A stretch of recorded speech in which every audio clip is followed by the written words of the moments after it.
गुरुर्ब्रह्मा गुरुर्विष्णुर् गुरुर्ब्रह्मा गुरुर्विष्णुर् गुरुर्देवो महेश्वरः गुरुर्देवो महेश्वरः गुरुसाक्षात् परब्रह्म गुरुर्साक्षात् परब्रह्म तस्मै श्री गुरवे नमः तस्मै श्री गुरवे नमः।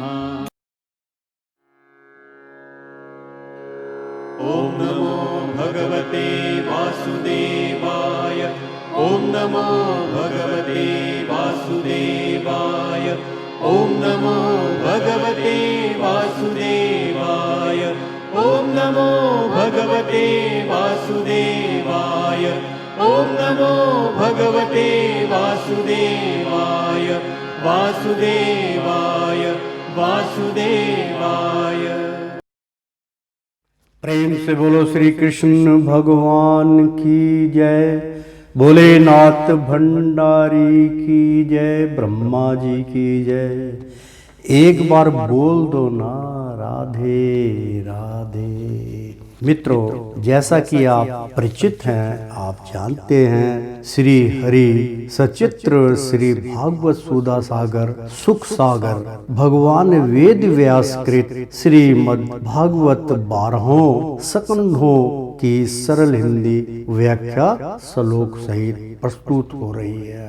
कृपा दृष्टि आपके ऊपर हरि ने डाली है, इसलिए ऐसा मौका हाथ से मत जाने दीजिए और इस सत्संग को, इस महायज्ञ को आप भली भांति ग्रहण कीजिए। प्रेम से बोलो श्री कृष्ण भगवान की जय।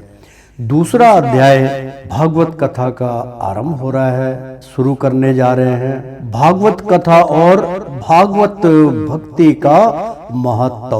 श्री व्यास जी कहते हैं, शौकीन कादी ब्रह्मावादी ऋषियों के ये प्रश्न सुनकर रोमहर्षण के पुत्र उग्र श्रवण को बड़ा ही आनंद हुआ। उन्होंने ऋषियों के इस मंडल में प्रश्न का अभिनंदन करके कहना आरंभ किया।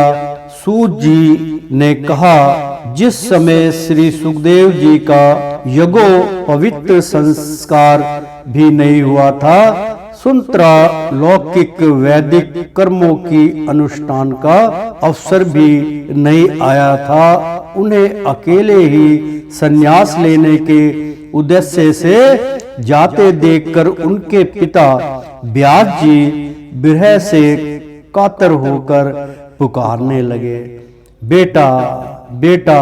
उस समय तन्ने में होने के कारण श्री सुखदेव जी की ओर से वृक्षों ने उत्तर दिया, ऐसे सबके हृदय में विराजमान श्री सुखदेव मुनि को मैं नमस्कार करता हूँ और वह श्री मद् भागवत अत्यंत गोपनीय रहस्यात्मक पुराण है। यह भगवान स्वरूप का अनुभव कराने वाला और समस्त वेदों का सार है। संसार में फंसे हुए जो लोग इस घोर अज्ञानधाकार से पार जाना चाहते हैं, उनके लिए आध्यात्मिक तत्वों को प्रकाशित कराने वाला यह एक अद्वितीय दीपक है। वास्तव में उन्हीं पर करुणा करके बड़े बड़े मुनियों के आचार्य श्री सुखदेव जी ने इसका वर्णन किया है। मैं उनकी शरण ग्रहण करता हूँ। मनुष्यों में सर्वश्रेष्ठ भगवान के अवतार नर नारायण ऋषियों को, सरस्वती देवी को और श्री व्यास देव जी को नमस्कार करके तब संसार और अंतःकरण के समस्त विकारों पर विजय प्राप्त कराने वाले श्री मद् भागवत महापुराण का पाठ करना चाहिए। ऋषियों अपने संपूर्ण विश्व के कल्याण के लिए यह बहुत सुंदर प्रश्न किया है, क्योंकि यह प्रश्न श्री कृष्ण के संबंध में है और इससे भली भांति आत्म शुद्धि हो जाती है। मनुष्य के लिए सर्वश्रेष्ठ धर्म वही है जिससे भगवान श्री कृष्ण में भक्ति हो। भक्ति भी ऐसी जिसमें किसी प्रकार की कामना ना हो और जो नित्य निरंतर बनी रहे। ऐसी भक्ति से हृदय आनंद स्वरूप परमात्मा की उपलब्धि करके कृत्य हो जाता है। भगवान श्री कृष्ण में भक्ति होते ही अनन्य प्रेम से उनमें चित्त जोड़ते ही निष्काम ज्ञान और वैराग्य का अभिभाव हो जाता है। धर्म का ठीक ठीक अनुष्ठान करने पर भी यदि मनुष्य के हृदय में भगवान की लीला कथाओं के प्रति अनुराग का उदय ना हो तो वह निराश्रम ही श्रम है।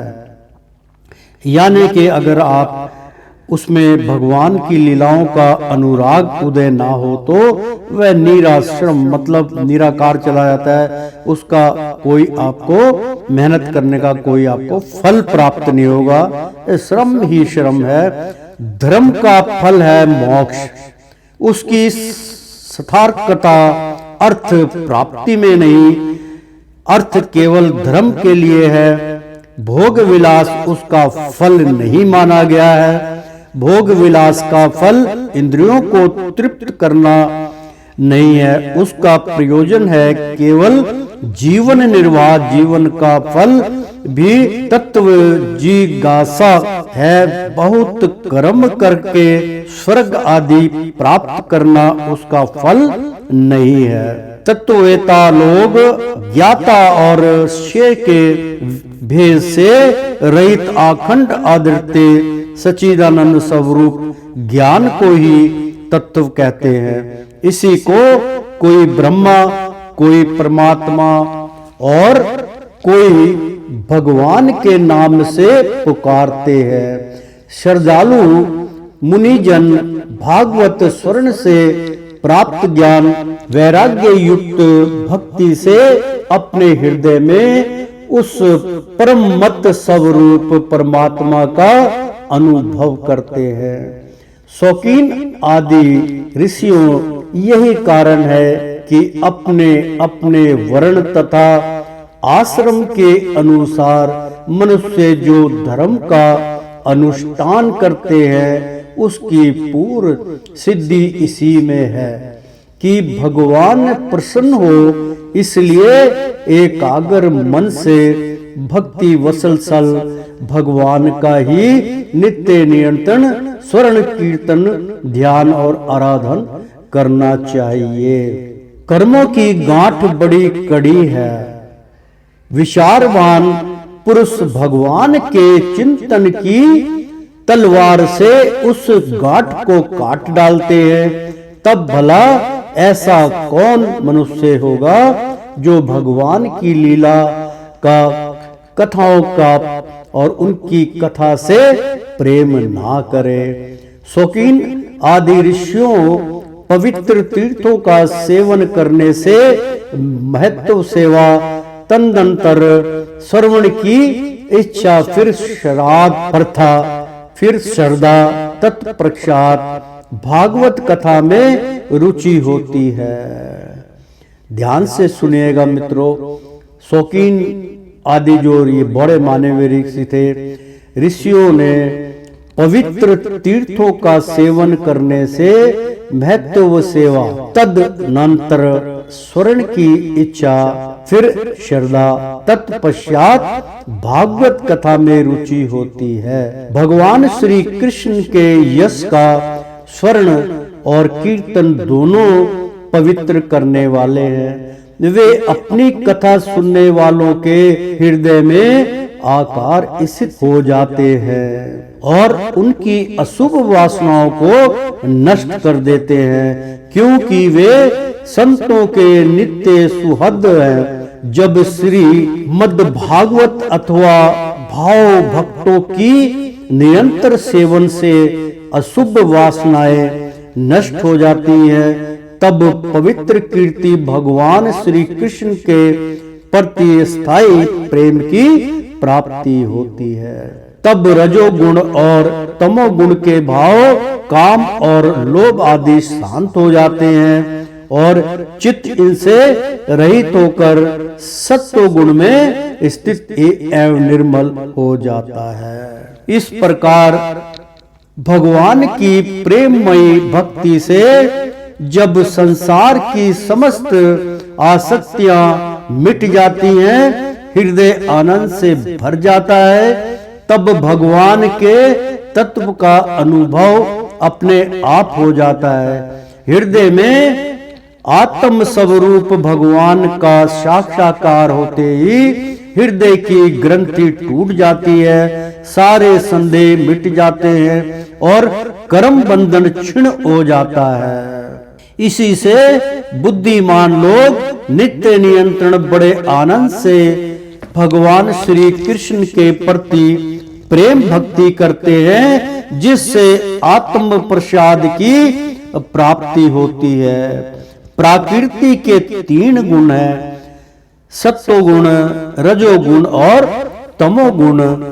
इनको स्वीकार करके इस संसार की स्थिति, उत्पत्ति और प्रलय के लिए एक अद्वितीय परमात्मा ही विष्णु, ब्रह्मा और रुद्र ये 3 नाम ग्रहण करते हैं। फिर भी मनुष्यों का परम कल्याण तो सतोगुण स्वीकार करने वाले श्री हरि से ही होता है। जैसे पृथ्वी के विकार लकड़ी की अपेक्षा धुआं श्रेष्ठ है और इससे भी श्रेष्ठ है अग्नि, क्योंकि वेदोक्त यज्ञ यागति के द्वारा अग्नि सद्गति देने वाला है, वैसे ही तमोगुण से रजोगुण श्रेष्ठ है और रजोगुण से भी सत्वगुण श्रेष्ठ है, क्योंकि वह भगवान का दर्शन कराने वाला है।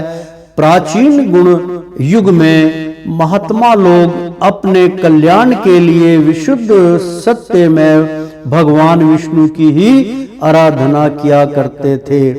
यहाँ पे बहुत बड़ा महत्व है जो मैं आपको इसका उच्चारण करके बतलाना चाहता हूँ। अग्नि को बहुत बड़ा रूप दिया गया, जैसे पृथ्वी के विकार लकड़ी की अपेक्षा धुआं श्रेष्ठ है और उससे भी श्रेष्ठ है अग्नि, क्योंकि वेदों का जो यज्ञ अनुष्ठान होता है, यज्ञादि के द्वारा अग्नि सद्गति देने वाला है, वैसे ही तमोगुणों से रजोगुण श्रेष्ठ है। मतलब तामसी गुण तो जब उत्पत्त होते, जब रजोगुण आपको प्राप्ति कराता है। जो आपको कहने का मतलब ये है कि तमोगुण तामसी जो गुण है वो गलत मार्ग पे ले जाता है। नशा बंदी, मीट मांस, मदिरा, भोग विलास, ये सब तमोगुण के बीच में आता है और उन सब ऐश आराम करने के लिए रजोगुण श्रेष्ठ माना गया है। जब तक रजोगुण श्रेष्ठ नहीं होगा तब तक आप कोई भी ऐश्वर्य नहीं कर सकते हैं, और रजोगुण से भी सत्वगुण श्रेष्ठ है। जब ये दोनों गुणों की यानी कि तमोगुण और रजोगुण की आपके अंदर तृष्णा समाप्त हो जाएगी और केवल रजोगुण से भी, मतलब जो कहते हैं कि रजोगुण पाने की इच्छा से भक्ति, खाना पीना, धन कमाना, सब कुछ रजोगुण में आता है। उसकी उत्पत्ति हमारे अंदर से बारी बारी उत्पत्त होती है। तो भगवान कहते हैं कि उसमें भी सत्व गुण श्रेष्ठ है, क्योंकि वह भगवान का दर्शन कराने वाला है। जब हम दोनों गुणों को लांग जाते हैं, तमोगुण और रजोगुण दोनों को नागने के बाद केवल सत्य गुण रह जाता है, वो सबसे सर्वश्रेष्ठ है। क्योंकि जिस प्राणी के अंदर सतोगुण की प्राप्ति हो जाती है तो समझ लीजिए आपको भगवान का दर्शन अवश्य होगा। भगवान का दर्शन कराने वाला यानी कि सतोगुण ही एक ऐसा गुण है जिससे आप भगवान के दर्शन मात्र कर सकते हैं। प्राचीन युग में महात्मा लोग अपने कल्याण के लिए विशुद्ध सत्य में भगवान विष्णु की ही आराधना किया करते थे। विष्णु का कहने का मतलब जो विश्व के दाता है श्रीमन नारायण नारायण करते थे। अब भी जो लोग उनका अनुसरण करते हैं वे उन्हीं के सम्मान कल्याण भजन भाजन होते हैं। जो लोग इस संसार सागर से पार जाना चाहते हैं वे यद्यपि किसी की निंदा तो नहीं करते, ना किसी में दोष ही देखते हैं, फिर भी घोर रूप वाले तमोगुणी रजोगुणी भैरव आदि भूत प्रेतियों की उपासना ना करने के सत्य गुणी विष्णु भगवान और उनके अंश कला स्वरूपों का ही भजन करते हैं। परंतु जिसका स्वभाव रजोगुणी अथवा तमोगुणी है वे धन ऐश्वर्य और संतान की कामना से भूत पितृ और प्रजापतियों की उपासना करते हैं, क्योंकि इन लोगों का स्वभाव उन भूत आदि से मिलता जुलता होता है। मित्रों, ऐसे जो लालची लोग होते हैं, यहाँ पे ग्रंथ में इतनी भव्य जो है अमृत की वाणी हुई है। देखो, जिसका स्वभाव रजोगुणी अथवा तमोगुणी है, यानी कि हमेशा खाने में और कमाने में ही उसका जीवन व्यतीत हो रहा है, वे धन ऐश्वर्य और संतान की कामना से भूत पितर और प्रजापतियों की उपासना करते हैं। यानी कि किसी ने कह दी कि भाई आप इसकी पूजा करो, आप यहाँ पर दरगाह में जाइए, आप यहाँ पीपल पे जाइए, आप यहाँ जाइए, यहाँ तो ऐसे लोग मुझे संतान की प्राप्ति हो जाए, मुझे धन की प्राप्ति हो जाए, वो सब कुछ अच्छा बुरा कर्म करने के लिए आमद हो जाते हैं। भूत प्रेत पितर ऐसे व्यक्ति, क्योंकि इन लोगों का स्वभाव उन भूत आदि से मिलता जुलता होता है। भूत आदि से मतलब मिलने जुलने का अर्थ होता है कि जो भूत प्रेत है, जो भटकती हुई आत्माएं, उनकी तृष्णा कभी समाप्त नहीं होती है और वो भटकते रहते हैं। इसकी तुलना उन्होंने ऐसे प्राणी की भूत आदि से उसकी तुलना की है जो हमेशा दुखी देते हैं। वेदों का तात्पर्य श्री कृष्ण में ही है, यज्ञों के उद्देश्य श्री कृष्ण ही है, योग श्री कृष्ण के लिए ही किए जाते हैं और समस्त कर्मों की परिसंपत्ति भी श्री कृष्ण में ही है। ज्ञान से ब्रह्म स्वरूप श्री कृष्ण की ही प्राप्ति होती है। तपस्या श्री कृष्ण की प्रसन्नता के लिए ही की जाती है, श्री कृष्ण के लिए ही धर्मों का अनुष्ठान होता है और सब गतियां श्री कृष्ण में ही समा जाती हैं। यद्यपि भगवान श्री कृष्ण प्राकृतिक और उसके गुणों से अतीत हैं, फिर भी अपनी गुणमयी माया से जो प्रपंच की दृष्टि से है और तत्व की दृष्टि से नहीं है। उन्होंने ही सग्र के आदि में इस संसार की रचना की थी। ये सतो रज और तम तीनों गुणों उसी माया के विलास हैं। इनके भीतर रहकर भगवान इनसे युक्त सरीखे मालूम पड़ते हैं। वास्तव में तो वे परिपूर्ण विज्ञानानंदन है। अग्नि तो वस्तुत एक ही है, परंतु जब वह अनेक प्रकार की लकड़ियों में प्रकट होती है तब अनेक सी मालूम पड़ती है। वैसे ही सबके आत्म स्वरूप भगवान तो एक ही है, परंतु प्राणियों की अनेकता से अनेक जैसे ज्ञान पड़ते हैं। मित्रों, इस प्रसंग को मैं दोबारा कहूंगा क्योंकि ये बहुत महत्वपूर्ण प्रसंग है। कर्मों की परिसमापित हो भी श्री कृष्ण ही है, यानी कि कोई भी कर्म आप जब करते हैं, जब वो समाप्ति हो जाती है, उसमें भी भगवान श्री कृष्ण में ही है, मतलब उन्हीं में अर्पण हो जाती है। ज्ञान से ब्रह्मा स्वरूप, यानी कि ज्ञान से ही ब्रह्मा स्वरूप श्री कृष्ण की ही प्राप्ति होती है। भगवान श्री कृष्ण ब्रह्मा स्वरूप है, सृष्टि के रचयिता है, तो ज्ञान से ब्रह्मा स्वरूप श्री कृष्ण की ही प्राप्ति होती है। तपस्या श्री कृष्ण की प्रसन्नता के लिए ही की जाती है। श्री कृष्ण के लिए ही धर्मों का अनुष्ठान होता है और सब गतियां श्री कृष्ण में ही समा जाती है। यानी कि आप कुछ भी धर्म का कार्य करते हैं, उन कर्मों का, उन धर्मों का जो भगवान से संपर्क करते हैं, भगवान के लिए अनुष्ठान करते हैं, वो सब के सब भोग लगा हुआ प्रसाद भगवान विष्णु श्री कृष्ण को ही समाप्त हो जाता है और सब गतियां श्री कृष्ण में ही समा जाती है। यानी कि सूर्य उदय होता है तो भगवान श्री कृष्ण के आकार में से निकलता है, और संध्या होती है तो उनका आकार है, रात्रि होती तो उनका, क्योंकि वो समय के बंधन से मुक्त हैं, उन्हीं से समय काल चलता है।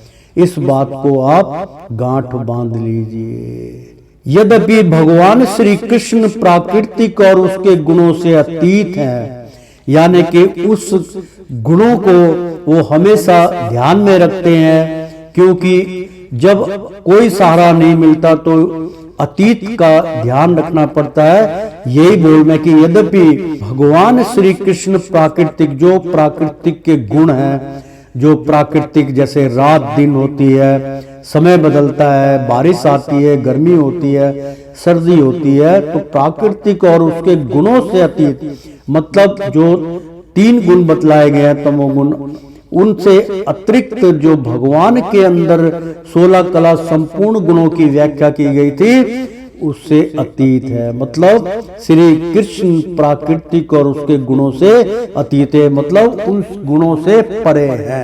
फिर भी अपनी गुणमयी माया से जो पंचम की दृष्टि से और तत्व की दृष्टि से नहीं है, यानी कि वो गुणमयी माया से, यानी कि जो माया वो दिखलाते हैं, जिस माया से लोग उनकी माया के जाल में फंस जाते हैं, भगवान श्री कृष्ण उनसे भी परे है। जो परप ज्ञान की, यानी कि प्रपशंस की दृष्टि से, यानी कि बहुत पता नहीं दूरदृष्टि या बहुत परप उपकारी दृष्टि से है, बहुत पुण्य कमाते हैं, और तत्व की, यानी कि अपने हर तत्व की दृष्टि से नहीं है। मतलब वो भगवान एक अलग ही हैं, वो उनसे उनका कोई लेना देना नहीं है, तत्व की दृष्टि से नहीं है।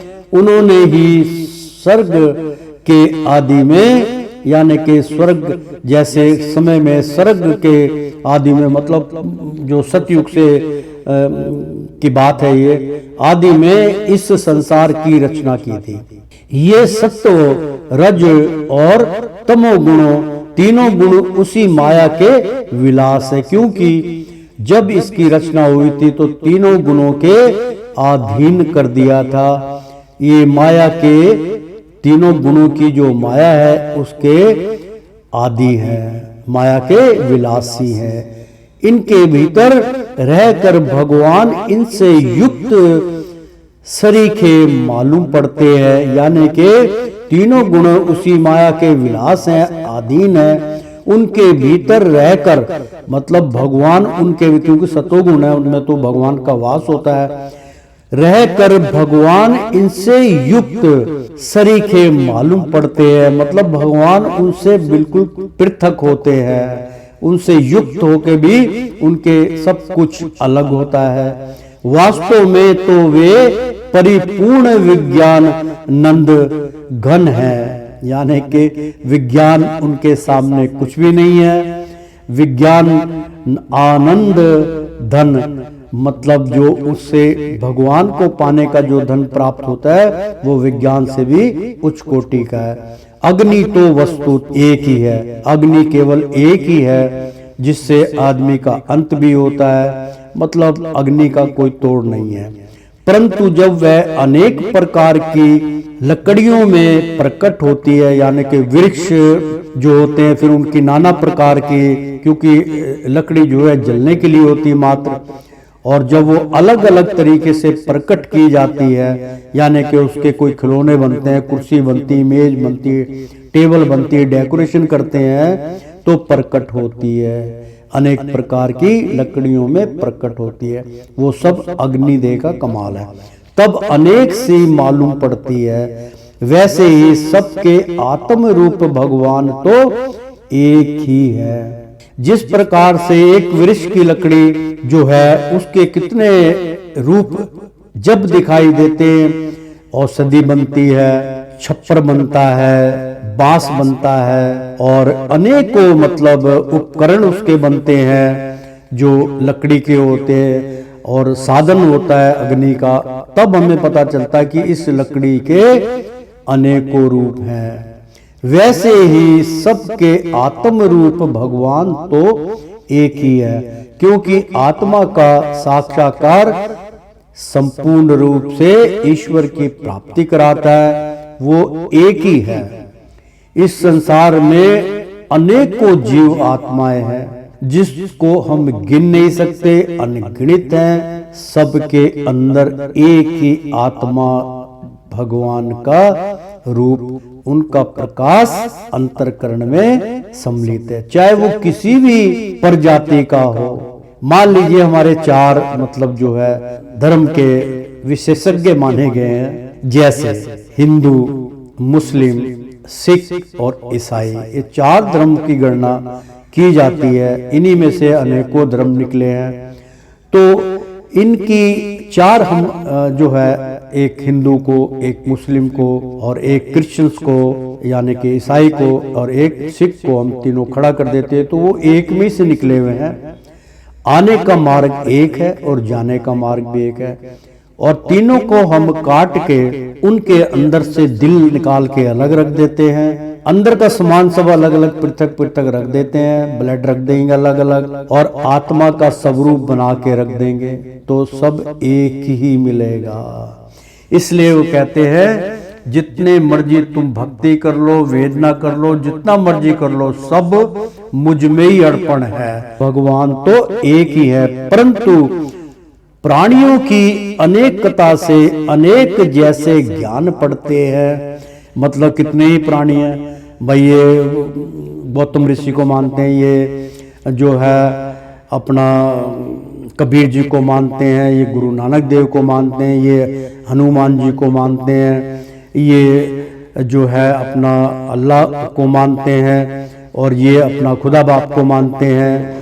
मतलब अलग अलग जो है जैनी है, ये आत्मा का स्वरूप है, ये उनको मानते हैं, महावीर जी को मानते हैं। इस प्रकार से अलग अलग ये जान पड़ते हैं। तो प्राणियों की अनेकता से अनेक जैसे जान पड़ते हैं। भगवान अलग अलग रूप में दिखते हैं। भगवान ही सूक्ष्म भूत, यानी कि भगवान ही सूक्ष्म जो हमारे अंदर देह है, भूत तमांतर इंद्रियां, जितनी भी इंद्रियां हैं, तथा अंतःकरण आदि गुणों के विकारभूत भावों के द्वारा नाना प्रकार की योनियों का निर्माण करते हैं, और उनमें भिन्न भिन्न जीवों के रूप में प्रवेश करके उन योनियों के अनुरूप विश्वों का उपभोग करते कराते हैं। वे ही संपूर्ण लोकों की रचना करते हैं, और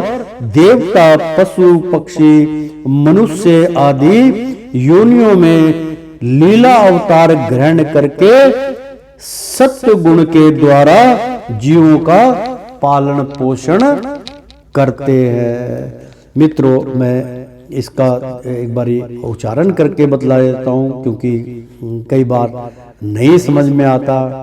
तो वैसे ही सबके आत्म स्वरूप भगवान तो एक ही है, ये तो आपने संपूर्ण रूप से जान लिया।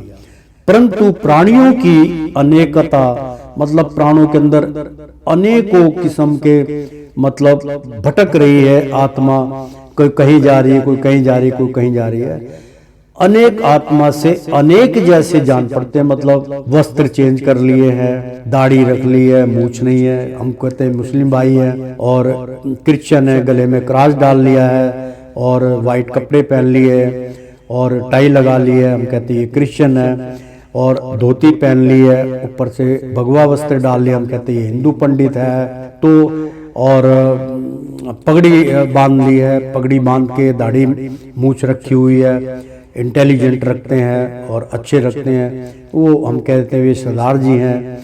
तो इसलिए प्राणियों की अनेकता से अनेक जैसे जान पड़ते हैं, जितने रूप बनाओगे उतने ही है, लेकिन सब रूप तो ईश्वर का एक ही है। तो ईश्वर कहते हैं कि आपको भटकने की आवश्यकता नहीं है, आप क्यों इधर उधर भटक रहे हैं, आप साक्षात्कार कीजिए, आप आत्मा का साक्षात्कार कीजिए, और एक में सब है, सब ईश्वर श्रेष्ठ है। हम किसी भी ग्रंथ की या किसी भी जो भी कोई भगवान को मानता है, हम उसके बारे में किसी की तुलना नहीं कर सकते, हम तो केवल ज्ञान स्वरूप आपको प्रसाद बांट रहे हैं।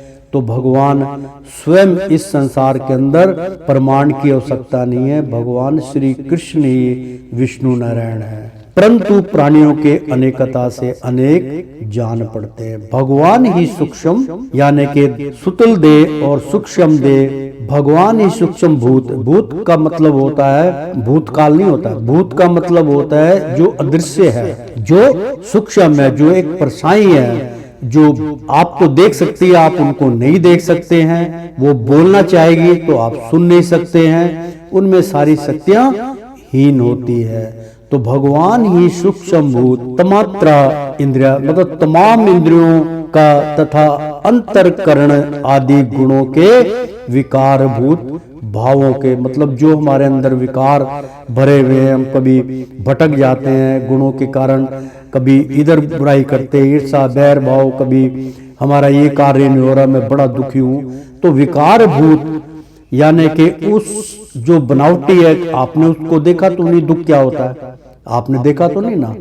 और गुणों के भाई किस कारण मुझे ये सब झेल करना पड़ रहा है, उससे आप अवगत नहीं है। तो गुणों के विकार भूत भाव के द्वारा नाना प्रकार की योनियों का निर्माण करते हैं, और जैसे आप कर्म करते हैं, जिस आप मान लीजिए भूत प्रेत की पूजा करने लग जाते हैं, तो आपका जन्म उसी में होगा ना। तो योनियों का निर्माण करते आप हैं, जानवर जैसा व्यवहार करेंगे तो जानवर की आपको योनि प्राप्त होगी, और उनमें भिन्न भिन्न जीवों के रूप में यानी कि अलग अलग रूप में प्रवेश करके उन योनियों के अनुरूप विषयों का उपभोग करते कराते हैं।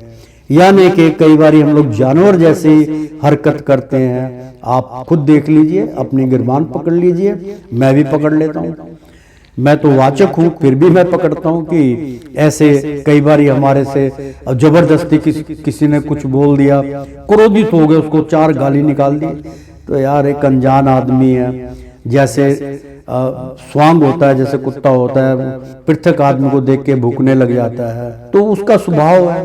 तो आप शांत हो जाइए, उपभोग करते कराते हैं, वे ही संपूर्ण लोकों की रचना करते हैं, और देवता पशु पक्षी मनुष्य आदि योनियों में लीला अवतार ग्रहण करके सत्गुणों के द्वारा जीवों का पालन पोषण करते हैं, क्योंकि भगवान सब में है और सब में उन्हीं का कारण करण है। तो मित्रों, आज का धारावाहिक हम यही समाप्त करते हैं, और एक बार प्रेम से बोलो श्री कृष्ण भगवान की जय। मजा नहीं आया यार, एक बार बोल दो ना राधे राधे। ओ श्रीमन नारायण नारायण हरि हरि, तेरी लीला सबसे न्यारी न्यारी, बोलो हरि हरि। श्रीमन नारायण नारायण हरि हरि। प्यारे भक्तों, इस धर्म ग्रंथ का, भागवत कथा का दूसरा अध्याय समाप्त हुआ। तीसरे अध्याय में आपसे फिर मुलाकात होगी। जब तक के लिए भगवान श्री कृष्ण की ओर से आप सबको कोटि कोटि धन्यवाद भगवान का।